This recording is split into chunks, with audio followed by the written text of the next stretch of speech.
नमस्कार. पालकत्व म्हणजे मुलांचं संगोपन हा एक खूप सुंदर प्रवास आहे, नाही का?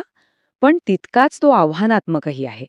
आजच्या धावपळीच्या आयुष्यात मुलांना कसं वाढवायचं हा प्रश्न अनेकांना पडतो.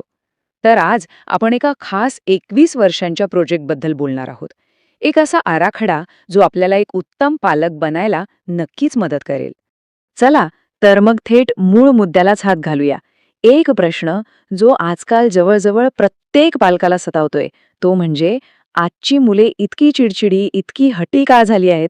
चला, या समस्येच्या खोलात जाऊन पाहूया की यावर उपाय काय असू शकतो.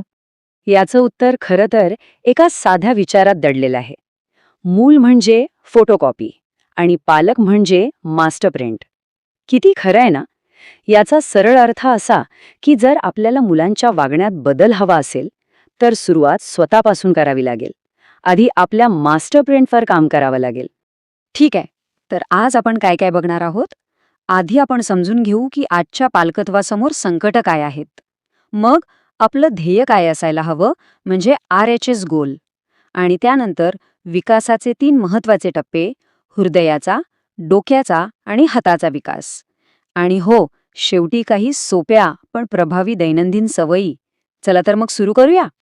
बरं, कुठल्याही समस्येवर उपाय शोधायचा असेल तर आधी ती समस्या नेमकी काय आहे, तिची कारणं काय आहेत, हे समजून घेणं खूप महत्वाचं आहे. तर सगळ्यात आधी पाहूया की आजच्या काळात पालकत्वासमोर नेमकी आव्हानं आहेत तरी कोणते? आजकाल पालकांसमोर प्रामुख्याने 3 मोठी आव्हानं उभी आहेत. पहिला म्हणजे मुलांचा वाढता राग आणि हट्ट. दुसरं स्क्रीनचं म्हणजे मोबाईल आणि टीव्हीचं व्यसन. आणि तिसरं म्हणजे अभ्यासात अजिबात लक्ष न लागणं. या सगळ्यामागे मीडियामधून येणारी हिंसा, माहितीचा प्रचंड मारा आणि महत्वाचं म्हणजे आपण पालक म्हणून आपल्या तणावाशी कसे वागतो ही कारणं आहेत. ठीक आहे, आव्हानं तर आपल्या लक्षात आली. पण मग आपलं ध्येय काय असायला पाहिजे? या संपूर्ण पालकत्वाच्या प्रवासातून आपल्याला नक्की काय मिळवायचं आहे? चला, आपलं अंतिम उद्दिष्ट आता स्पष्ट करूया. आपलं ध्येय आहे एक असं मूल घडवणं जे 3 पातळ्यांवर तयार होईल. पहिलं ते जबाबदार, रिस्पॉन्सिबल असेल, म्हणजे पूर्णपणे स्वतंत्र. दुसरं ते आनंदी असेल, म्हणजे भावनिकदृष्ट्या निरोगी. आणि तिसरं ते यशस्वी असेल, म्हणजे आपली स्वप्न पूर्ण करण्याची ताकद त्याच्यात असेल. याच तिन्हींचा संगम म्हणजे आपलं RHS मॉडेल. तर मग हे RHS ध्येय गाठायचं कसं? यासाठी एक खूप स्पष्ट आणि सोपा आराखडा आहे. चला तर पाहूया हा 21 वर्षांचा संपूर्ण प्रवास 3 अतिशय महत्वाच्या आणि सोप्या टप्प्यांमध्ये कसा विभागला गेलाय. याला आपण म्हणूया HHH आराखडा. खूप सोपं आहे. जन्मापासून पहिल्या 7 वर्षात आपण मुलाच्या हृदयावर, हार्टवर लक्ष केंद्रित करणार. पुढची 7 वर्ष म्हणजे 7 ते 14 डोक्यावर, हेड. आणि शेवटची 7 वर्ष म्हणजे 14 ते 21 हातावर, हँड. म्हणजे प्रत्येक टप्प्यावर आपली पालक म्हणून भूमिका कशी बदलते हे आपल्याला यातून कळेल. चला, आता पहिला टप्पा बघूया, म्हणजे जन्मापासून ते 7 वर्षापर्यंतचा काळ. हा आहे हृदयाच्या विकासाचा काळ. आणि खरं सांगायचं तर मुलाच्या संपूर्ण आयुष्याचा पाया याच काळात घातला जातो. इथेच विश्वास आणि सुरक्षिततेची एक भक्कम इमारत उभी राहते. या काळात शिस्त, अभ्यास या गोष्टी बाजूला ठेवा. आपलं सगळं लक्ष फक्त आणि फक्त मुलासोबत एक घट्ट भावनिक नातं तयार करण्यावर असायला हवं. भरपूर खेळा, उशांची मारामारी करा, हसा, त्यांच्या छोट्या छोट्या गोष्टींचं कौतुक करा. यातूनच प्रेम, विश्वास आणि आपुलकीची भावना निर्माण होते. आणि हीच भावना आयुष्यभर त्यांच्यासोबत राहते. खरं तर जेव्हा एखादं मूल स्वतःचं आवडतं खेळणं दुसऱ्याला आनंदाने देतं ना, तेव्हा समजावं की त्याच्या हृदयाचा विकास योग्य दिशेने होतोय. पहिला टप्पा म्हणजे भावनिक पाया एकदा का पक्का झाला की मग वेळ येते दुसऱ्या टप्प्याची, म्हणजे वयाच्या 7व्या वर्षानंतर. हा आहे मुलाच्या डोक्याच्या विकासाचा काळ. आता आपण त्यांच्या आयुष्यात शिस्त आणि एक रचना कशी आणायची ते पाहूया. ह्या टप्प्याला आपण थोडक्यात म्हणू शकतो R&D, म्हणजे रुटीन आणि डिसिप्लिन. आता इथे डिसिप्लिन म्हणजे शिस्त, पण शिक्षा किंवा ओरडणं नव्हे, तर एक ठरलेली दिनचर्या, एक रुटीन जे त्यांच्या आयुष्याला एक प्रकारचं स्थैर्य देतं. जसं आपण कम्प्युटरमध्ये सॉफ्टवेअर इन्स्टॉल करतो ना, तसंच काहीसं. आणि हे सॉफ्टवेअर इन्स्टॉल करणं खूप सोपं आहे. फक्त 4 गोष्टींवर लक्ष द्यायचं आहे. झोपण्याची आणि उठण्याची एक ठरलेली वेळ, जेवणाची एक ठरलेली वेळ, तीही स्क्रीनशिवाय, अभ्यासासाठी एक ठरलेली वेळ आणि जागा, आणि खेळण्यासाठी रोज थोडा वेळ. बस या 4 गोष्टींची सवय लावली की शिस्तीच्या 90% समस्या आपोआपच सुटतात. रोजची भांडणं आणि संघर्ष टाळता येतात. आणि आता येतो तिसरा आणि शेवटचा टप्पा, म्हणजे हाताचा विकास. 14व्या वर्षानंतर मुलं किशोरवयीन होतात. त्यांना स्वातंत्र्य हवं असतं, स्वतःला सिद्ध करायचं असतं.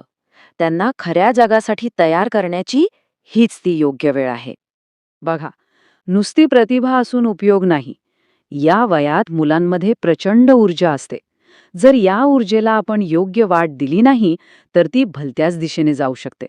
म्हणूनच या टप्प्यातलं आपलं मुख्य काम आहे त्यांच्या नैसर्गिक प्रतिभेला, त्यांच्या आवडीला खऱ्या व्यावहारिक कौशल्यांमध्ये बदलणं.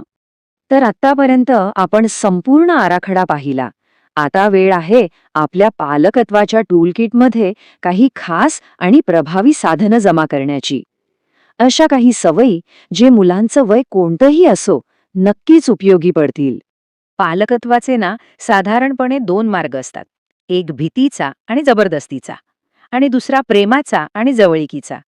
भीती दाखवून काम करून घेणं हे घोड्याला चाबूक मारण्यासारखं आहे.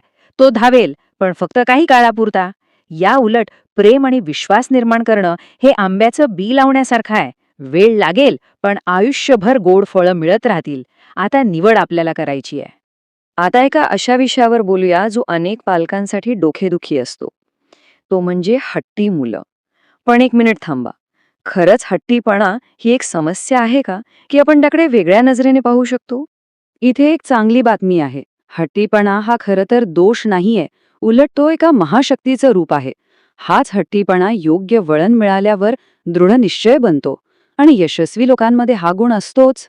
त्यामुळे आपल्याला तो हट्ट दाबायचा नाहीये, तर त्याला फक्त योग्य दिशा द्यायची आहे. मग हा हट्ट मॅनेज कसा करायचा? त्यासाठी हा 30-30-30 नियम खूप उपयोगी आहे. मुलांच्या 33% मागण्या ज्या योग्य आहेत त्यांना लगेच हो म्हणा. पुढच्या 33% मागण्यांसाठी आत्ता नाही, नंतर असं सांगा. जसं की आपण शनिवारी जंक फूड खाऊया. आणि उरलेल्या 33% मागण्या ज्या अयोग्य किंवा धोकादायक आहेत त्यांना ठामपणे नाही म्हणायला शिका. यामुळे मुलांना संयम आणि मर्यादा दोन्ही गोष्टी कळतात. सकाळची सुरुवात अनेक घरांमध्ये ओरडाओरडीने होते, पण त्याऐवजी ही एक छोटी, फक्त 10 मिनिटांची पद्धत वापरून बघा. मुलाला उठवायच्या 10 मिनिटं आधी त्याच्या जवळ जा, त्याच्या बाजूला झोपा, त्याला प्रेमाने जवळ घ्या, 5-7 मिनिटं त्याच्या पाठीवरून डोक्यावरून हात फिरवा, आणि मग अगदी हळू आवाजात सांगा की उठायची वेळ झालीये. दिवसाची सुरुवात किती शांत आणि प्रेमळ होईल विचार करा. थोडक्यात काय, तर पालकत्व हा एक 21 वर्षांचा प्रोजेक्ट आहे. जर तुम्ही तो योग्य पद्धतीने केला, आणि जर नाही केला तर तो आयुष्यभराचा प्रोजेक्ट बनू शकतो. म्हणून याकडे एक विचारपूर्वक, नियोजनबद्ध आणि प्रेमळ प्रोजेक्ट म्हणून पाहणं महत्वाचं आहे. आणि जाता जाता एक प्रश्न स्वतःला नक्की विचारा.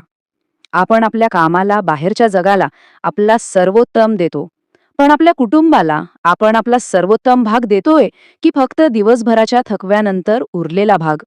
याच विचारासोबत आज इथेच थांबूया. नमस्कार.